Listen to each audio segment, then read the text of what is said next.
Hey, I hope somebody comes in so they can tell me if they can hear me better.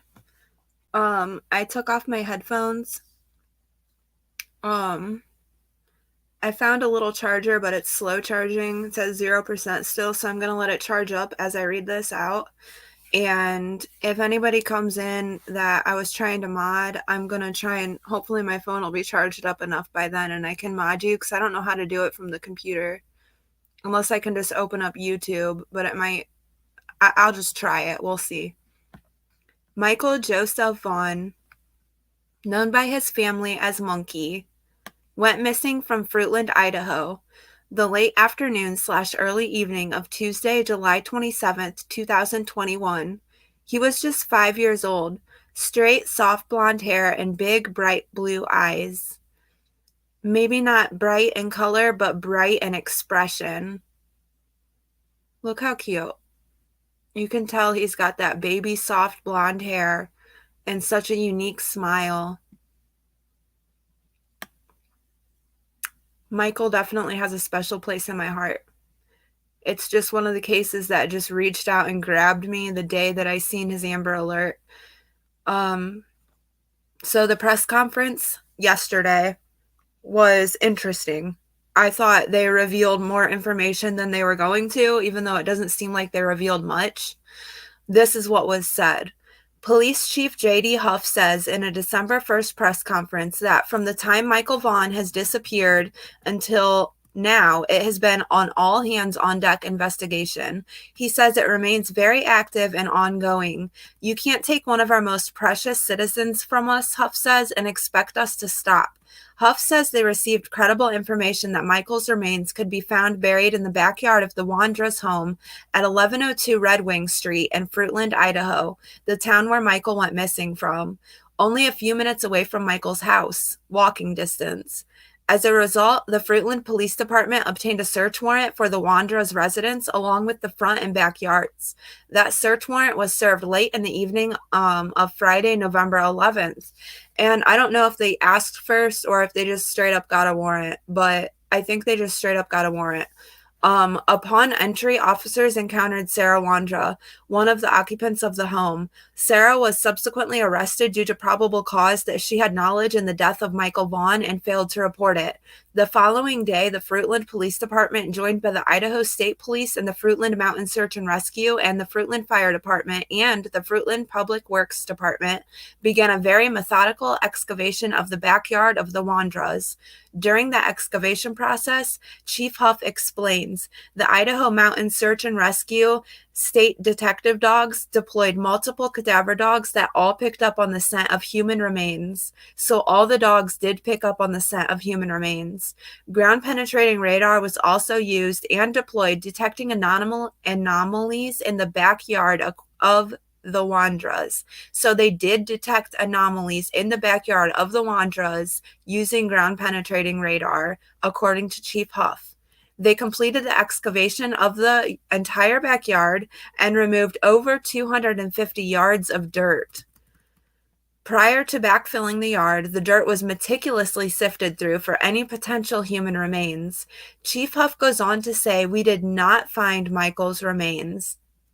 They did not find them yet. He is determined that they will. Although the remains of Michael were not recovered, Huff and his team strongly believe, based on evidence, that Michael was abducted and is deceased, and that his remains were buried in the backyard of the Wandras home, then dug up and moved elsewhere. Chief Huff says, as of today, the whereabouts of his remains are unknown. However, the investigation is active, fluid, and ongoing. Once the excavation was complete, officials conducted a thorough search of the Wandras' residence. The search was said to be productive, as additional investigative evidence was recovered and is currently being processed. We don't know what that evidence is. Chief Huff tells us that evidence shows there are 4 individuals known to have knowledge of Michael's death and are involved in the abduction of Michael Vaughan. And it's these 4 people right here: Sarah Wandra, Stacy Wandra, who are currently incarcerated, as far as I know, Adrian Lucian, and Brandon Shirtliff. These 2 right here, Adrian and Brandon, they're looking for them. They need to come forward and say what they know. Then he also says that the time for cooperation is running out. So, dudes, you better get to talking or you're going to be screwed. Sarah Wandra, 32, lives at 1102 Red Wing Street. She was living there at the time of Michael's disappearance. Huff says they believe Sarah has firsthand knowledge and was directly involved in Michael's abduction. Sarah is currently being held at the Payette County Jail for failing to report a death to law enforcement. Sarah's husband, 30-year-old Stacy Wandra, is currently being held at the Washington County Jail on unrelated charges. I don't remember exactly what those charges are, but I believe I did talk about that in my last Michael Vaughan video. Stacy was living at the it's a gun charge. It's some kind of firearms charge, if I do remember correctly, because I believe Sarah was in trouble for that too. Stacy was living at the 1102 Red Wing Street property during the time of Michael's disappearance. Huff says they believe Stacy has firsthand knowledge of Michael's death and was involved in his abduction. Trigger warning, guys. This is some heavy stuff, okay? Brandon Shirtliff, 30 years old, of Kuna, Idaho. Brandon was living with Stacy and Sarah at the time of Michael's disappearance. Huff believes Brandon has firsthand knowledge of Michael's abduction. Brandon is currently believed to be in North Dakota. Adrian Lucian, 32 years old, from Toledo, Ohio, currently believed to be in Toledo, Ohio, but known to go back and forth between Ohio and California. Adrian was staying at the home on 1102 Red Wing Street at the time of Michael's disappearance. Officials believe Adrian also has firsthand knowledge of Michael's abduction. I'm not going to dox myself, but if you really, that's crazy. That's only a half hour away from me. Toledo, Ohio. Chief Huff then strongly encourages Shirtliff and Lucian to contact Fruitland, Idaho police detectives. He says the window of time for talking and cooperation is coming to a close. He says his office has had discussions with the prosecutor about all four involved. So they have talked to the prosecutor about all four of these people. Huff says they also believe there are others aside from the four named and pictured who are suspected to have knowledge of Michael's abduction. And I believe at one point I heard up to 10 people that they knew of. He strongly encourages them as well to come forward sooner than later. Huff says they will see this case through and see that everyone who had any involvement in Michael's abduction or knowledge of it will be pursued. He says, there's a moment in time to do the right thing, to come forward with what you know and cooperate, and that moment is now. To date, detectives have received over 1,500 tips and leads, and they've received many new leads since the investigation began. 1,500. Huff asks that the Vaughan family continue to have their privacy respected. Tips can be sent to findmichael@fruitland.org. That's find space Michael@fruitland.org, or Crime Stoppers at 343cops.com, or Fruitland Police Department at 208-452-3110. Tipsters can remain anonymous. J.D. Huff says it is his belief that Sarah Wandra will remain in custody. He says he cannot speak on any additional evidence found due to the integrity of the investigation, which I do think we can pretty much all understand. Huff declined to answer a question of what exactly the tip was that led them to the Wandra's residence, but he reiterated it was a very credible tip, which came from inside the home. Huff says that they are currently aware of a lot of the public just needs to trust them. Huff says they are currently aware of a lot and the public just needs to trust them.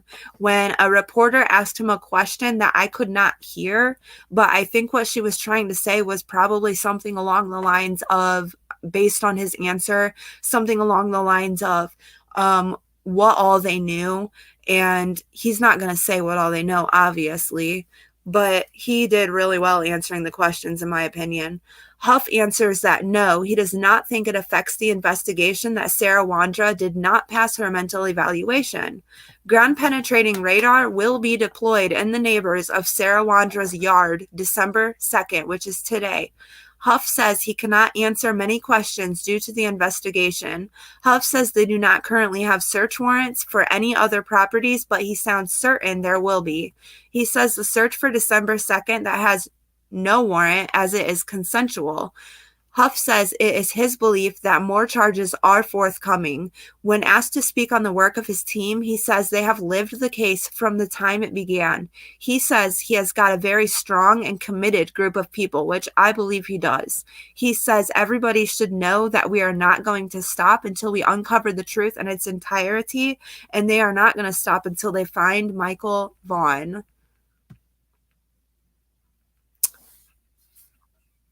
Um, yeah, he is such a pretty baby boy, and I don't know what it is about him that just grabs my heart. It just grabs me right by the heart, and man, I don't want to start getting emotional on here, but some of these cases are so mind-blowing that it literally gives you nightmares. And for some reason, there's cases that are. And I'm not saying Michael Vaughan's case is very similar to a lot of other cases because every case is completely different. But what I am saying is there are a lot of cases that do have a lot of similarities. And for some reason, Michael's case just always grabbed my heart, just like Summer Wells. Ever since the very beginning, when I very first ever heard about the Amber Alert for both of them, it just grabbed me by the heart. Um, I might echo or something for a minute. It just grabbed me by the heart. I might echo or something for a minute. It just grabbed me by the heart. I might echo or something for a minute. It just grabbed me by the heart. I might echo or something for a minute.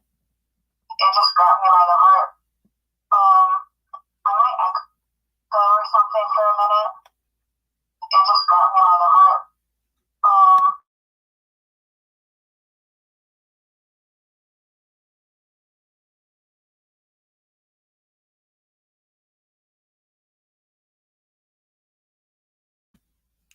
That was nuts. It just kept repeating the same thing over and over. Hi, Teresa Nelson. I see you in chats a lot. Annabella, hey, honey. I really love you, Annabella. I like your vibe. It is shocking. Ugh. It just something about these certain cases, it's not like I obsess over it, but it's like I do in a way though. I can't stop thinking about it, especially Michael Vaughan has a loving family, but Summer Wells, I don't feel like she had a loving family, and something about that alone makes me not be able to let go of Summer. And every single day I'm trying to think of a way that I can share some kind of information that might help bring her not home even, but that might help find her or save her somehow. But I don't know if that's ever gonna happen for her. And I just really hope that it does. And it's really sad to me that we don't know her fate and it's been so long.